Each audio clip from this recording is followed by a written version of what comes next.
প্রিয় শিক্ষার্থীরা, আশা করি সবাই ভালো আছো। আমিও আল্লাহর রহমতে ভালো আছি। আমি এখন শুরু করতে যাচ্ছি দি টাঙ্গাইল ক্যাড স্টুডেন্ট কলেজের উদ্যোগে অনলাইন ক্লাস সবাইকে স্বাগত। আজ আমি তোমাদের পড়াবো অষ্টম শ্রেণীর বিজ্ঞান অধ্যায় 7 এর পৃথিবী ও মহাকর্ষের একটি সৃজনশীল। তোমাদেরকে এর আগে এই অধ্যায়ের উপর আমি 2টি ক্লাস নিয়েছি। আজকে এই অধ্যায়ের তৃতীয় ক্লাস। এই জন্যে আমি একটি সৃজনশীল দিয়ে সাজাবার চেষ্টা করেছি, অর্থাৎ গুরুত্বপূর্ণ কিছু বিষয় নিয়ে তোমাদের এই অধ্যায়ে আমি আলোচনা করব। এই যে যে যে বিষয়টি এখানে আছে তোমরা ভালো করে খুবই মনোযোগ সহকারে দেখো, তাহলে তোমরা এই অধ্যায়ের যে কোনো প্রশ্নের আনসার তোমরা দিতে পারবে। আমি বিশদ আলোচনা করব। দেখো, পৃথিবী ও মহাকর্ষ সম্পর্কে আমি আলোচনা করছি। মহাকর্ষ কাকে বলে, অভিকর্ষ কাকে বলে, অভিকর্ষজ ত্বরণ কাকে বলে, ভর কাকে বলে, ওজন কাকে বলে, পৃথিবীর বিভিন্ন স্থানে জি এর মান অর্থাৎ অভিকর্ষ ত্বরণের মান ভিন্ন কেন, এই বিষয়ে আমি পূর্বে ক্লাসগুলো তোমরা যদি দেখো তাহলে এই বিষয়ে আমি বিশদ আলোচনা করেছি। যার কারণে আজকে তোমাদেরকে আমি একটি সৃজনশীল দেখাবার চেষ্টা করব। সৃজনশীলটি দেখো, পি এবং কিউ দুইটি বস্তু দেওয়া আছে। এখানে পি এবং কিউ দুইটি বস্তু পরস্পর থেকে 20 মিটার দূরত্বে অবস্থিত। পরস্পর থেকে 20 মিটার দূরত্বে অবস্থিত। তারা পরস্পরকে অবশ্যই আকর্ষণ করছে। আমরা জানি পৃথিবীর যে কোনো দুটি বস্তুর মধ্যে যে আকর্ষণ তাকে মহাকর্ষ বলে। পৃথিবীর প্রত্যেকটা বস্তু একে অপরকে আকর্ষণ করছে। তাহলে মহাকর্ষ কাকে বলে আমরা পড়িয়েছি এর আগে, তারপর আমি আবার বলছি মহাকর্ষ কাকে বলে। তো তোমরা লিখবা যে পৃথিবীর যে কোনো দুইটি বস্তুর মধ্যে যে আকর্ষণ তাকে মহাকর্ষ বলে। পৃথিবীর যে কোনো দুইটি বস্তুর মধ্যে যে আকর্ষণ বল তাকে মহাকর্ষ বল বলে। আর পৃথিবীর যে কোনো দুইটি বস্তুর মধ্যে যে আকর্ষণ তাকে মহাকর্ষ বলে। এবার দ্বিতীয় প্রশ্নের খ নম্বরে, পৃথিবীর বিভিন্ন স্থানে বস্তুর ওজন ভিন্ন হয় কেন? পৃথিবীর বিভিন্ন স্থানে বস্তুর ওজন ভিন্ন হয় কেন? দেখো, আমি খ নম্বর প্রশ্ন তোমাদের বোঝাবার চেষ্টা করছি। খ নম্বরে ডিটেলস লিখব না, জাস্ট তোমাদের বোঝানোর জন্য। আমরা জানি মহাকর্ষ সূত্র অনুসারে আমরা জানি এর জি এর মান কথা যদি বলা আছে বিভিন্ন স্থানে বস্তুর ওজন ভিন্ন হয় কেন? বস্তুর ওজন আমরা জানি যে বস্তুর ওজন আমরা জানি W mg। তোমরা যদি এই সমীকরণটা খেয়াল করো তাহলে দেখবে এখানে যে এখানে m হচ্ছে m সমান বস্তুর ভর, m হচ্ছে বস্তুর ভর, আর g হচ্ছে বস্তুর অভিকর্ষজ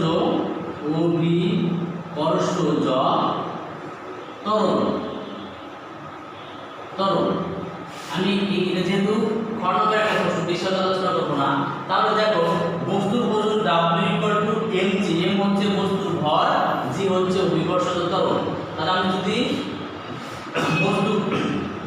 বস্তুর ভর বের করতে চাই, মনে করো বস্তুর ভর 10 কেজি, তাহলে অভিকর্ষজ ত্বরণ এখানে g 9.8 মিটার/সেকেন্ড। কিন্তু আমরা আগেই বলেছি যে g এর মান স্থান ভেদে ভিন্ন, যার কারণে পৃথিবীর বিভিন্ন স্থানে যখনই g এর মানটা ভিন্ন হবে তখনই তার ওজনের মানটাও ভিন্ন আসবে।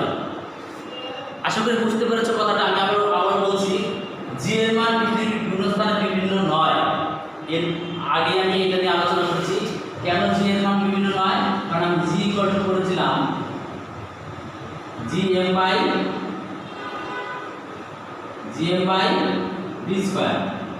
আমরা করেছিলাম বিভিন্ন স্থানে g এর মান বস্তুর mm/d², আচ্ছা এটা আমরা g এর যে সূত্রটা আমরা পড়ছিলাম যে mm/d²। তাহলে g এর মান পৃথিবীর ব্যাসার্ধের উপর নির্ভর করে। পৃথিবীর কার উপর নির্ভর করে? জি এর মান পৃথিবীর ব্যাসার্ধের উপর নির্ভর করে। সেই জন্যে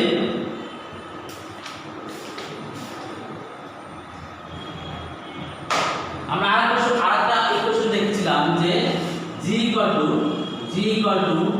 gm/r², এটা d স্কয়ার হতে পারো r স্কয়ার হতে পারো। এই সমীকরণ হতে আমরা কি জানি? এই সমীকরণে আমরা জানি যে যদি পৃথিবীর ব্যাসার্ধ ভিন্ন হয় তাহলে g এর মান ভিন্ন হবে। পৃথিবীর ব্যাসার্ধ অবশ্যই কেন্দ্র থেকে পৃথিবীর ব্যাসার্ধ সব জায়গায় সমান। আমরা জানি যে পৃথিবী কোনো সুষম গোলক নয়, পৃথিবী একটি সুষম গোলক নয়, এর ব্যাসার্ধ স্থান ভেদে ভিন্ন। বিষুবীয় অঞ্চলে একরকম ব্যাসার্ধ, মেরু অঞ্চলে একরকমের ব্যাসার্ধ, যার কারণে ব্যাসার্ধ ভিন্ন হওয়ার কারণে জি এর মান ভিন্ন হবে।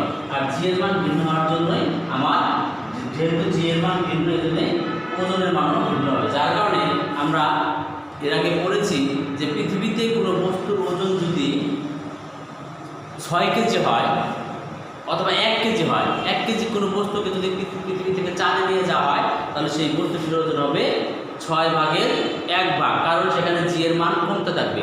ব্যাসার্ধ যত বাড়তে থাকবে জি এর মান তত কমতে থাকবে। তাহলে আমরা লিখব যে আমরা তাদের বস্তুর ওজন W = mg, যেহেতু স্থান ভেদে জি এর মান পরিবর্তন ঘটে সেজন্যই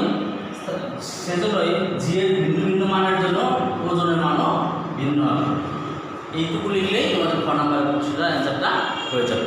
তো এবার আমরা চলে যাচ্ছি গ নাম্বারে।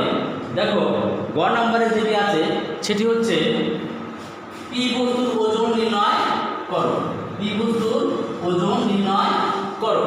আচ্ছা, পি বস্তুর ওজন এখানে বলেছে যে গ নাম্বার তোমরা এইভাবে লিখবা যে এখানে হচ্ছে দেওয়া আছে এখানে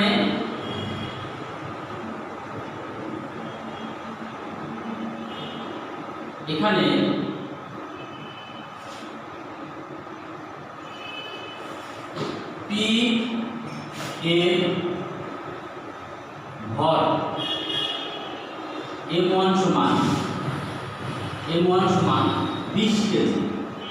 20 কেজি। আর একটা বিষয় আমরা জানি কি যে অভিকর্ষজ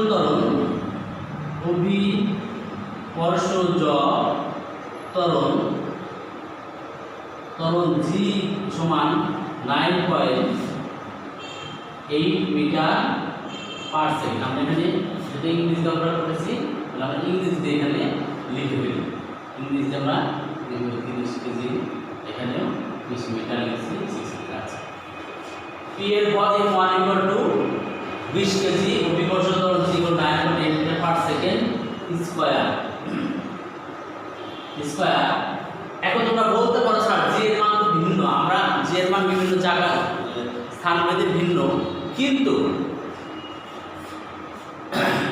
কিন্তু পৃথিবীতে 45 ডিগ্রি অক্ষাংশ সমুদ্র সমতলে জি এর মান কি স্ট্যান্ডার্ড মান হিসেবে 9.8 মিটার ধরা হয়েছে। যার কারণে আমরা এই মানটা দিয়েই পৃথিবীর কোনো বস্তুর ওজন নির্ণয় করব এবং অঙ্কটি করবার চেষ্টা করব। দেখি তাহলে আমরা জানি, এবার আমরা কি লিখব যে আমরা জানি W = mg। তাহলে এখানে m এর মান হচ্ছে 20 কেজি, 20 গুণন 9.8। আমরা একবারে গিয়ে লাস্টে যে আমরা এককটা বসাবো। তাহলে এটা যদি আমরা করি তাহলে কত হবে? আমরা যদি গুণ করি তাহলে 8 দ্বিগুণে 16 হাতে আছে 1, 9 × 18 রাখে 19, 9 × 18 রাখে 19। আমরা গুণ করার পর কি করেছি? 1 ঘর পর দশমিক থেকে দশমিক হবে। আচ্ছা, শূন্য হবে, একটা শূন্য আছে, তারপর তাহলে 1 ঘর পর দশমিক 1 হবে 196। 196 দশমিক পর যেহেতু শূন্য আছে তাহলে আমরা দশমিক লিখব না, 196 হবে। এত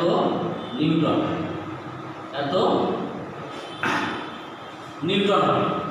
তাহলে আমরা ওজনের জানতে নিউটন, এই জন্য 196 নিউটন হবে একটি বস্তুর ওজন। তোমরা যে কোনো ওজন বের করতে গেলে W = mg, যে মান তোমরা মুখস্থ জানো 9.8 মিটার পার সেকেন্ড স্ট্যান্ডার্ড মান, আর হচ্ছে বস্তুর ভর দ্বারা গুণ করলে ওজন পেয়ে যাবে। এই হচ্ছে আমাদের আমাদের গ নাম্বার একেবারে সহজ। তোমরা যদি বাসায় চেষ্টা করো তাহলে অবশ্যই পারবে, মনোযোগ সহকারে ক্লাসটি দেখলে তোমরা পারবে।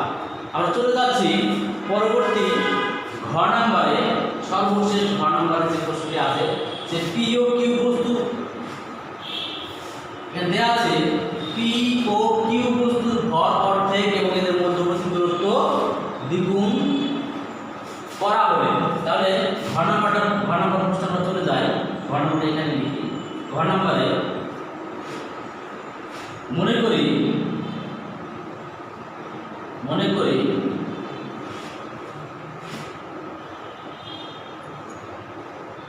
পি বস্তুর ওজন, পি বস্তুর ভর M1 সমান 20 কেজি। মনে করি এখানে দেওয়া আছে, আমাদের দেওয়া আছে পি বস্তুর ভর M1 সমান 20 কেজি। তারপরে কিউ বস্তুর ভর M2 সমান কত কেজি? 30 কেজি। 30 কেজি। ধরি পি ও কিউ এর মধ্যবর্তী দূরত্ব, ধরি পি ও কিউ এর মধ্যবর্তী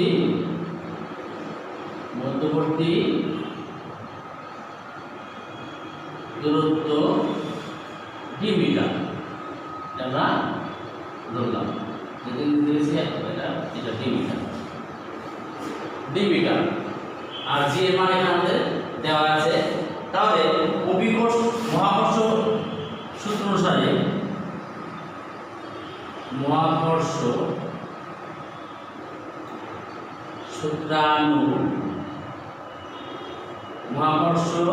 সূত্রানুসারে আমরা লিখতে পারি F1 অথবা এই লিখলাম পরেরটা F সমান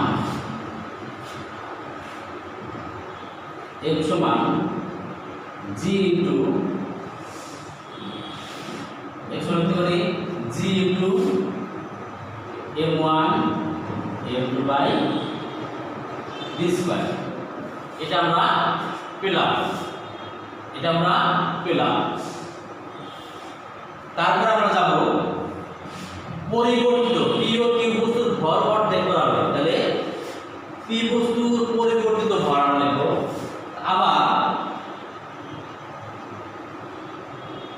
আবার পি বস্তুর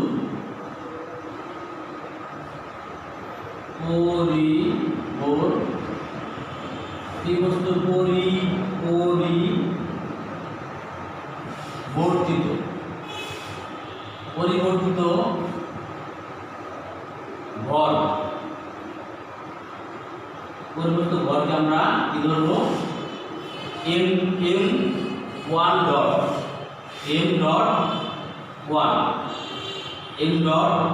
M1 ডট সমান ধরব আমরা M ডট সমান অর্ধেক যেহেতু করবে তাহলে কি হবে?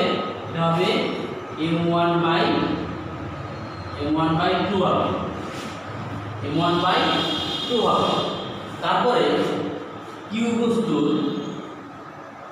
বস্তুর পরিবর্তিত ভর হবে একইভাবে হবে M2 আমরা ডট দিলাম যেহেতু পরিবর্তিত হয়েছে এখানে, সেটা কি হবে M2 বাই 2 অর্ধেক হয়ে গেছে। ভরটা কি হয়েছে বলে দিচ্ছে পি ও কিউ বস্তুর ভর অর্ধেক হলে আমরা অর্ধেক করে দিলাম।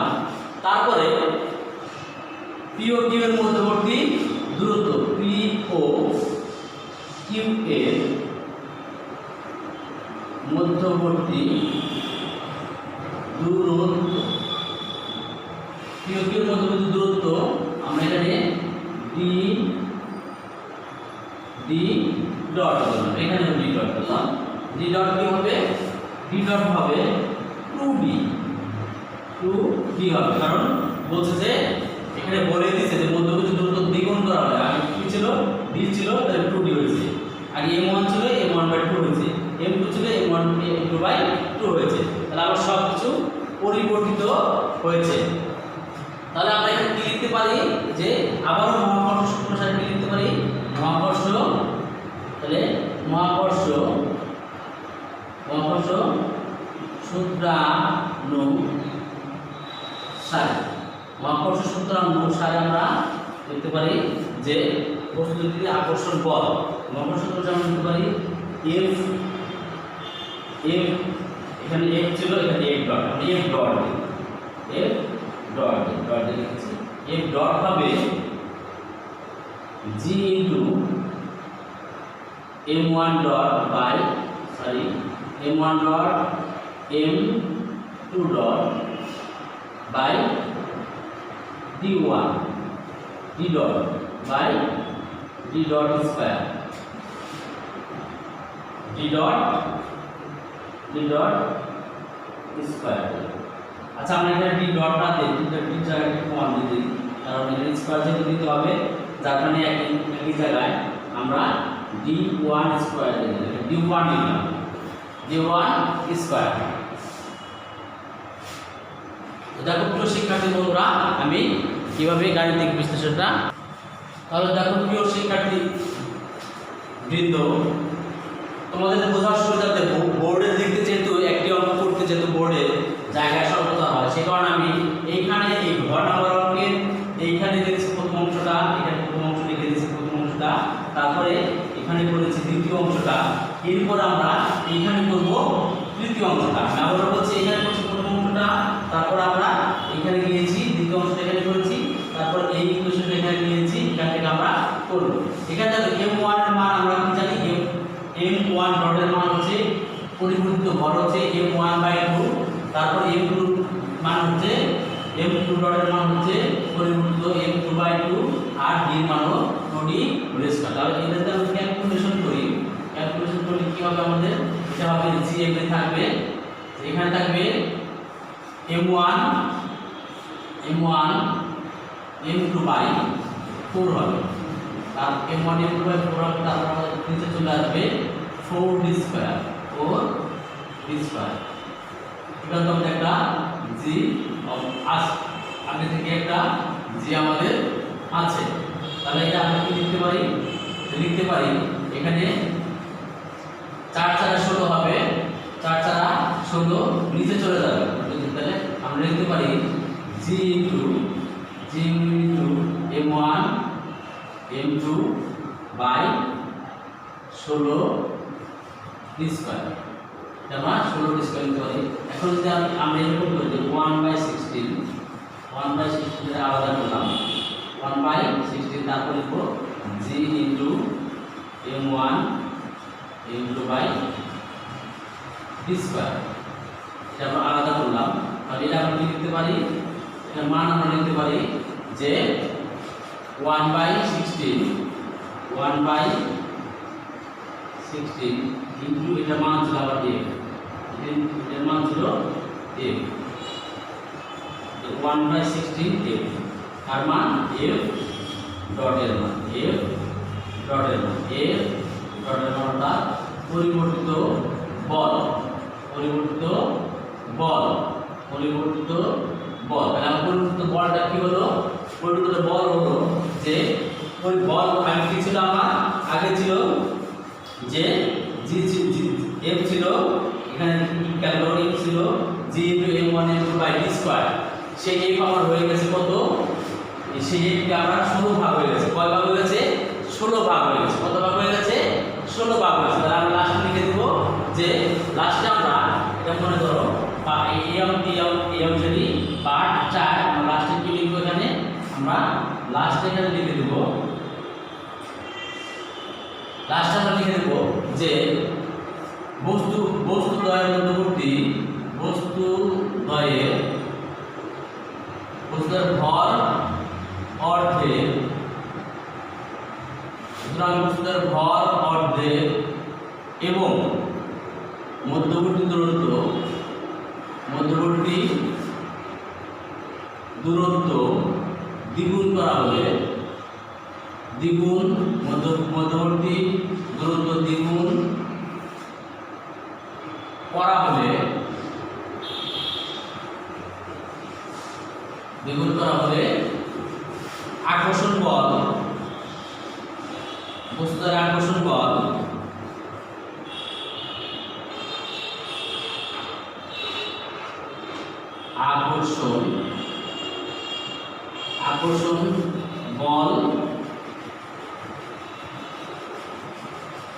আকর্ষণ বল পূর্বের আকর্ষণ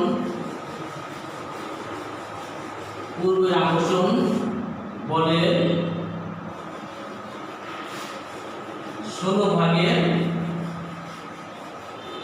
16 এক অংশ বলে 16 এক অংশ এত হবে, 16 ভাগের 1 ভাগ হবে। এটুকু লিখে দিলেই তোমাদের গাণিতিক বিশ্লেষণটা হয়ে যাবে। তাহলে আমরা কি পেলাম যে দুটি বস্তুর মধ্যবর্তী দূরত্ব যদি দ্বিগুণ করা হয় এবং এদের ভর যদি অর্ধেকে নামিয়ে নিয়ে আসা হয়, তাহলে এদের মধ্যবর্তী আকর্ষণ বল হবে আগের মধ্যবর্তী আকর্ষণ বলের 16 ভাগের 1 ভাগ। আশা করি অঙ্কটা তোমাদের কাছে ক্লিয়ার হয়ে গেছে।